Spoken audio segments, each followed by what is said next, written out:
মেয়ে থেকে মা হয়ে ওঠা ভয়ঙ্কর রকম সুন্দর, আর এর ভিতরে রয়েছে হাজারো কষ্ট, হাজারো নির্ঘুম রাত। তবুও বলবো মাতৃত্বের স্বাদ ভয়ঙ্কর রকম সুন্দর, আর এতে রয়েছে আলাদা একটা প্রশান্তি যা কাউকে বলে বোঝানোর মতো না।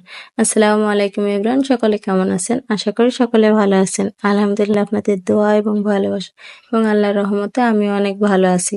দেখতে দেখতে রমজান তো প্রায় শেষের দিকে, আর এই বছরে ছোট বাবু হওয়ার কারণে আমি কোনো কিছু বাড়িতে বানাইতে পারি না, সবসময় কিনেই খাওয়া আছে এই বছরে। তো আজকে বিকালে ভাবলাম কিছু ইফতারি আইটেম বাড়িতেই বানাই, যদিও একটু কষ্ট হবে, তারপরেও ভাবলাম পরিবারের সবার জন্য একটু বানাই। একদিনে তো বানানো হয়নি, আর পরিবারের সকলের জন্য কিছু বানাইতে বেশ ভালোই লাগে। এরপর সবকিছু রেডি করে নিয়েছি। ছোলাটা আগে সিদ্ধ বসাই দিয়েছি, এরপর বেসনটাও করে নিয়েছি। বেসনটা যেহেতু ঘরে ছিল না, তাই ছোলার ডাল দিয়ে ভাঙিয়ে বেসন করে নিয়েছি। বেগুনিও বানাবো, তো বেগুনটার গায়ে একেবারে কুঁচকে গিয়েছে, যেহেতু হঠাৎ করে বানাতে চাচ্ছে। যদি আগে থেকে ভাবতাম তাহলে বাজার থেকে ফ্রেশটা নিয়ে আসতে বলতাম, কিন্তু কিছু করার নেই, হঠাৎ করে যেহেতু বানাইতে চেয়েছি তো এইগুলাতেই বানিয়ে নেবো। যাই হোক, খেতে ভালো লাগলে হবে। এই তো ধনে পাতাগুলোকে বেছে নিয়ে এর ভিতরে লবণ আর মরিচের গুঁড়ো মাখিয়ে রেখে দিলাম, আর বেগুনগুলোর ভিতরে লবণ আর মরিচের গুঁড়ো মাখিয়ে রেখে দেবো, তাহলে খেতে ভালো লাগবে। আর ছোলার ভিতরে আলু দিয়ে একেবারে সিদ্ধ করে নিয়েছিলাম। এখান থেকে 2টা আলু নিয়ে নেবো আলুর চপের জন্য, আর এখানে একটু মৌরি আর 2টা শুকনো মরিচ টেলে নিয়েছি আলুর চপের ভিতরে দেওয়ার জন্য। আমার আম্মু সবসময় এইভাবে করে, আলুর চপের ভিতরে একটু মৌরির গুঁড়ো আর 2টা শুকনো মরিচ আর একটু লবণ দিয়ে মাখিয়ে নেয়। এতে এরপর এগুলোকে সুন্দর করে গোল গোল শেপ করে রেখে দিলাম। প্রথমে একটু ডালের বড়া বানিয়ে নেবো, আর আমার জামাইয়ের এই ডালের বড়াটা সব থেকে বেশি পছন্দের। রমজান মাসে কিছু হোক বা না হোক, প্রতিদিন এই ডালের বড়াটা তাকে বানিয়ে দেওয়াই লাগে। তাই প্রথমে ডালের বড়াগুলোকে বানিয়ে নেবো, একদম ক্রিস্পি করে লাল লাল করে ভেজে নেবো।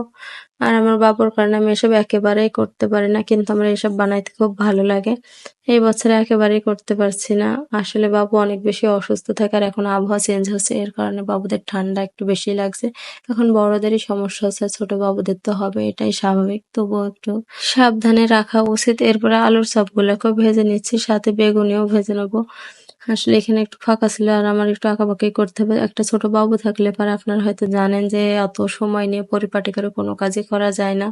তারপরে যতটুকু পারি ততটুকুই করার চেষ্টা করি। এই তো আমার আলুর চপগুলোকে একদম ভাজা হয়ে গেছে। এরপরে যে বেগুনিগুলো রয়েছে সেগুলোকে সুন্দর করে ভেজে নেব।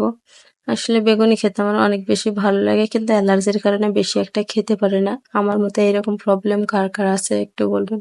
এর মতো কষ্ট আর নেই। আর আমার তো ভাজা পোড়া এত বেশি পছন্দ, সেটা তো বলার বাহিরে।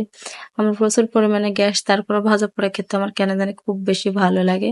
আর এখানে ধনের চপ বানিয়ে নিয়েছি, ধনের চপটাও খেতে বেশ ভালোই লাগে।